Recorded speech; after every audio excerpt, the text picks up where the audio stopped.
Good morning students. Biology online classes में मैं परमेश शर्मा आपका बहुत बहुत स्वागत करता हूं। बच्चों, आज के दिन हम लोग कक्षा 12 की बायोलॉजी का ये 4th चैप्टर स्टडी करने जा रहे हैं और इस चैप्टर के अकॉर्डिंग हम लोग स्टडी करने जा रहे हैं जनन और स्वास्थ्य। ये टॉपिक है आज का हमारा और इस चैप्टर से रिलेटेड कुछ छोटे छोटे हेडिंग्स के बारे में हम लोग अपने वीडियो के माध्यम से डिस्कस करेंगे। इस चैप्टर से रिलेटेड मान चलिए 3 वीडियो बन सकते हैं और सभी वीडियोस को आप लास्ट तक जरूर देखिएगा। इम्पॉर्टेंट चैप्टर है क्योंकि इससे जो भी छोटे छोटे क्वेश्चंस बन रहे हैं ये आपके बोर्ड पेपर के लिए 1 नंबर में पूछे जाएंगे। तो चलिए देखते हैं क्या है ये। तो हमारा चैप्टर है जनन और स्वास्थ्य, कक्षा 12 की बायोलॉजी का ये 4था अध्याय है और उसमें आज हम बात करेंगे एसटीडी क्या होता है। एसटीडी यानी sexual transmitted disease, very important topic, याद रखिएगा। हमारा टॉपिक बना हुआ है एसटीडी यानी कि सेक्सुअल ट्रांसमिटेड डिजीज। ये हमारा आज का हेडिंग है, यानी कि यौन संचरित रोग। याद रखिएगा हेडिंग का नाम है यौन संचरित रोग। एसटीडी किसे कहते हैं, यौन संचरित रोग किसे कहते हैं, ये हमें समझना है। तो चलिए समझते हैं यौन संचरित रोग होता क्या है। ऐसी बीमारियां, ऐसे रोग जो सेक्सुअल कांटेक्ट बनाने से फैलते हैं। याद रखिएगा ऐसी बीमारियां जो असुरक्षित यौन संबंध बनाने से फैलते हैं उन्हें हम सेक्सुअल ट्रांसमिटेड डिजीज यानी कि यौन संचरित रोग एसटीडी के नाम से जानते हैं। कोई कंफ्यूजन नहीं, छोटी सी पॉइंट है, आप जानते रहिएगा। अगर कोई बीमारी एक व्यक्ति से दूसरे व्यक्ति में असुरक्षित सेक्सुअल कांटेक्ट के द्वारा फैल रही है तो उसी को हम एसटीडी के नाम से जानते हैं। आइए इसमें कुछ एग्जांपल्स पर गौर किया जाए। जैसे यहाँ पर कुछ बीमारियों के नाम लिखे गए हैं, ये सारी बीमारियां एसटीडी के अकॉर्डिंग आती हैं, यानी सेक्सुअल ट्रांसमिटेड डिजीज के अंतर्गत आती हैं। जिसमें से सबसे पहला हमारा सुजा, जिसे हम इंग्लिश में गोनोरिया कहते हैं। याद रखिएगा ये बीमारी नाइजीरिया गोनोरी, ये एक बैक्टीरिया है, इस बैक्टीरिया की वजह से ये प्रॉब्लम होती है। ये एक बैक्टीरिया है। तो सुजाक यानी गोनोरिया, ये बीमारी नाइजीरिया गोनोरी नामक एक बैक्टीरिया के द्वारा होती है। और इस बीमारी में होता क्या है, लक्षण याद रहेगा। इस बीमारी में पेशाब में जलन, पेशाब में जलन होती है, ये इसका लक्षण है। अगर यूरिन त्यागते समय, पेशाब त्यागते समय जलन हो रही है तो आप मान के चलिए कि आपको सुजाक यानी कि गोनोरिया प्रॉब्लम हो सकती है। याद रखिएगा। इसी से मिलता जुलता एक और है जिसका नाम उपदंश, जिसे हम सिफिलिस कहते हैं। ये ठीक वैसी बीमारी है, इसके भी लक्षण वही हैं जो कि गोनोरिया के हैं। तो याद रखिएगा इस बीमारी में लक्षण सेम है, तो थोड़ी सी कंफ्यूजन हो सकती है कि कारक क्या होगा इसमें। याद रखिएगा कोई प्रॉब्लम नहीं। उपदंश में क्या होता है, सिफिलिस में क्या होता है, इस प्रॉब्लम में भी ये भी बैक्टीरियल प्रॉब्लम है, बैक्टीरिया के द्वारा होता है। इसमें भी पेशाब में जलन, यही लक्षण है। याद रखिएगा दोनों बीमारियों के लक्षण सेम हैं लेकिन बैक्टीरिया अलग अलग है। आपको बताया गया कि सुजाक यानी गोनोरिया, इस बीमारी का कारक क्या है, नाइजीरिया गोनोरी बैक्टीरिया। और ठीक वैसा ही उपदंश यानी सिफिलिस बीमारी का क्या कारक है, बैक्टीरिया जिसका नाम है ट्रैपोनिमा पैलिडम। तो इस बैक्टीरिया की वजह से ये बीमारी होती है। दोनों ही बीमारियों में कैरेक्टर कॉमन है, पेशाब करते समय जलन होती है। क्यों होती है, वो याद रहेगा, क्योंकि ये बैक्टीरिया जो होते हैं वो मेल्स अथवा फीमेल्स जिसमें भी ये प्रॉब्लम होगी, जिस भी व्यक्ति में ये बीमारी होगी, उस व्यक्ति के मूत्रमार्ग में ये बैक्टीरिया प्रेजेंट होते हैं और ये बैक्टीरिया वहाँ रह करके घाव बना देते हैं। इस वजह से जब यूरिन का सिक्रीशन किया जाता है तो यूरिन के सिक्रीशन की वजह से उस घाव में जलन होने लगती है और पेशाब करते समय एक तीव्र दर्द, तीव्र जलन का हमें एहसास होता है। तो याद रखिएगा, इन दोनों बीमारियों का लक्षण बता दिया मैंने और बैक्टीरिया दोनों ही बीमारियों का कारक है। अगला है, तीसरा पॉइंट हमारा है क्लेमाइडिया। याद रखिएगा, क्लेमाइडिया जो होता है क्लेमाइडोमोनास ट्राइकोमैटिस बैक्टीरिया द्वारा होता है। इंपॉर्टेंट है, ये भी बैक्टीरिया द्वारा होता है।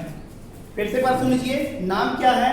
क्लेमाइडिया, ये रोग का नाम है और इसका कारक कौन है?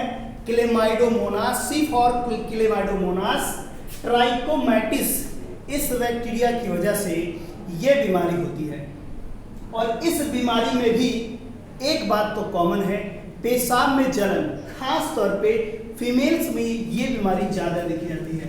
याद रखिएगा, ये बीमारी ज़्यादातर स्त्रियों में, यानी कि मैक्सिमम देखा जाए वो फीमेल्स में ये बीमारी दिखेगी और इसमें जो लक्षण होगा वो पेशाब में जलन के साथ साथ जननांग में घाव का बनना, ये दो कैरेक्टर इसका मेन है। याद रखिएगा, अगर किसी फीमेल्स में ये बीमारी दिख रही क्लेमाइडिया, तो जानते रहिएगा क्लेमाइडिया का जो कारक है वो है क्लेमाइडोमोनास ट्राइकोमैटिस बैक्टीरिया और इस बैक्टीरिया के कारण से फीमेल्स में ज्यादातर देखा गया है, फीमेल्स में ही बीमारी होती है और इसमें पेशाब में जलन के साथ साथ जननांगों में घाव हो जाते हैं। याद रखिएगा, अतः हम कह सकते हैं ये बैक्टीरिया भी यूरेथ्रा में पाए जाते हैं, यानी कि मूत्र मार्ग में प्रेजेंट होते हैं और वहां रह करके ये घाव बना देते हैं, जिसकी वजह से यूरिन सिक्रीशन के समय जलन और दर्द होता है। चलिए नेक्स्ट प्रॉब्लम देखते हैं, जिसका नाम है ट्राइकोमोनासिस। वेरी इंपॉर्टेंट, याद रखिएगा, ट्राइकोमोनासिस खास तौर पे ट्राइकोमोनास वेजेनाइलिस, ये प्रोटोजोन है। याद रखिएगा, इंपॉर्टेंट है, ट्राइकोमोनास, टी फॉर ट्राइकोमोनास वेजेनाइलिस। इस प्रोटोजोन की वजह से ये बीमारी होती है और ये प्रोटोजोन स्त्रियों के वेजाइना में प्रेजेंट होते हैं। याद रखिएगा, ये स्त्री के वेजाइना में पाए जाते हैं और इन्हीं की वजह से वहां पर घाव बनने लगते हैं। इंपॉर्टेंट है, घाव का बनना,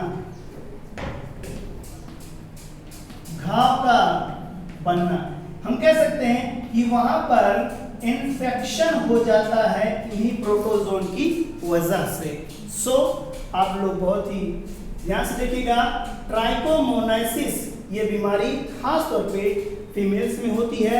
ऐसे फीमेल्स के वेजाइना में ट्राइकोमोनास वेजेनाइलिस प्रोटोजोन प्रेजेंट होता है और ये प्रोटोजोन वहाँ पर उपस्थित होकर के घाव बना देते हैं, जिसके कारण से उनमें दर्द होता है।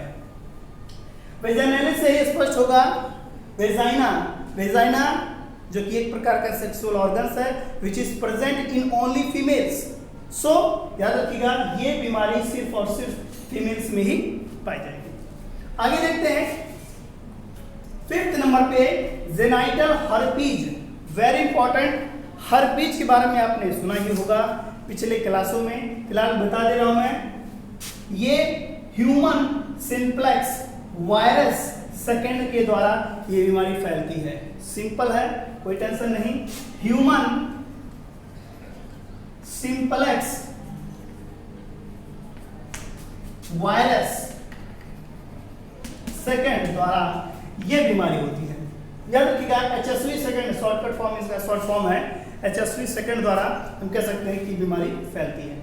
और ये बात याद रखिएगा, जेनाइटल से तात्पर्य है जननांग।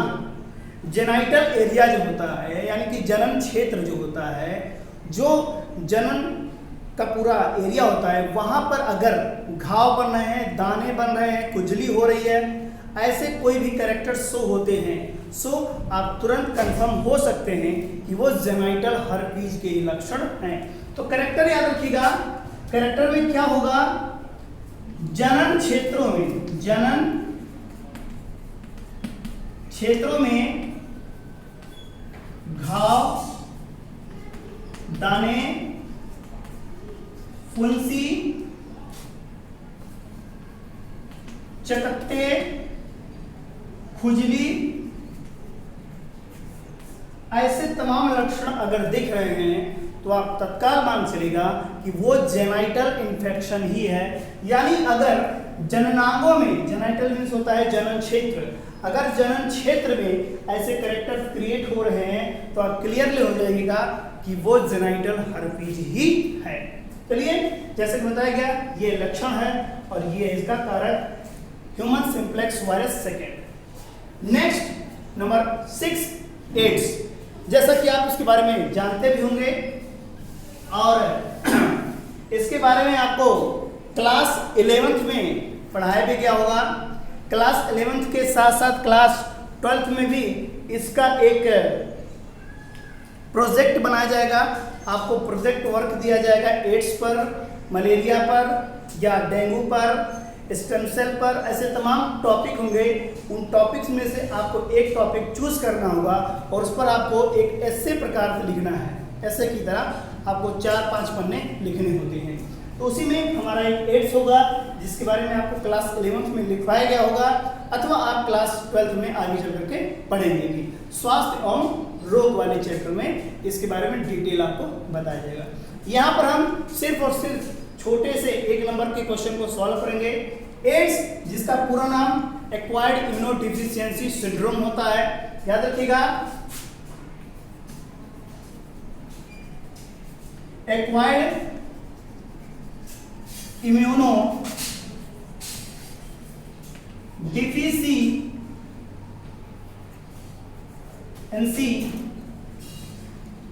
सिंड्रोम। ये एक बीमारी होती है ला इलाज बीमारी। याद रखिएगा, ये वायरस द्वारा उत्पन्न एक ला इलाज बीमारी है, अर्थात अभी तक इसका इलाज संभव नहीं हो पाया है। याद रखिएगा, उपार्जित प्रतिरक्षा अपूर्णता संरक्षण इसका हिंदी होता है। उपार्जित प्रतिरक्षा अपूर्णता संरक्षण ये इसका हिंदी है, यानी कि एक्वायर्ड इम्यूनोडेफिशिएंसी सिंड्रोम ये बीमारी का नाम होता है। चलिए, कारक क्या है, ये होता है HIV वायरस द्वारा। HIV एक वायरस है जिसे सबसे पहले रेट्रो वायरस का नाम दिया गया था, बाद में इसे रेट्रो वायरस से चेंज करके HIV नाम दे दिया गया। HIV वायरस के द्वारा ही एड्स बीमारी होती है, यानी कि H फॉर ह्यूमन, बाकी इम्यूनो डिफिशियंसी वायरस, इसका फुल फॉर्म एक बार फिर से सुन लीजिए, ह्यूमन इम्यूनो डिफिशियंसी वायरस, यानी कि मानव अपूर्णता संरक्षण विषाणु। मानव अपूर्णता संरक्षण विषाणु, मानव प्रतिरक्षा अपूर्णता विषाणु, मानव प्रतिरक्षा अपूर्णता विषाणु इसका हिंदी होगा। तो इस वायरस की वजह से ये एड्स बीमारी होती है। याद रखिएगा, एड्स एक ला इलाज बीमारी है जिसका अभी तक कोई इलाज संभव नहीं हो पाया है। तो ऐसे तमाम बीमारियों के बारे में हम लोग आगे पढ़ेंगे। कक्षा 12 में एक चैप्टर लगेगा स्वास्थ्य एवं रोग। इस चैप्टर में आपको तमाम बीमारियां पढ़ाई जाएंगी, लेकिन हम पढ़ रहे हैं अध्याय 4 जनन और स्वास्थ्य। उसमें अभी तक हमने पढ़ा एसटीडी क्या होता है। STD means sexual transmitted disease, ऐसी बीमारियां जो असुरक्षित यौन संबंध बनाने से एक पर्सन से दूसरे व्यक्ति में फैलती हैं। ऐसी बीमारी को हम कहते हैं एसटीडी। इसमें हमने कुछ 5-6 एग्जाम्पल पढ़े हैं और इन एग्जाम्पल्स की सहायता से आप मान चलिए 2 से 3 नंबर कंफर्म कर पाएंगे।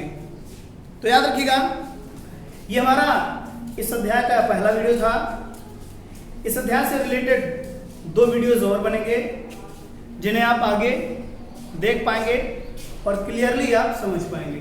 तो उम्मीद करता हूँ ये टॉपिक आप समझ पाए होंगे, क्लियर हो गया होगा।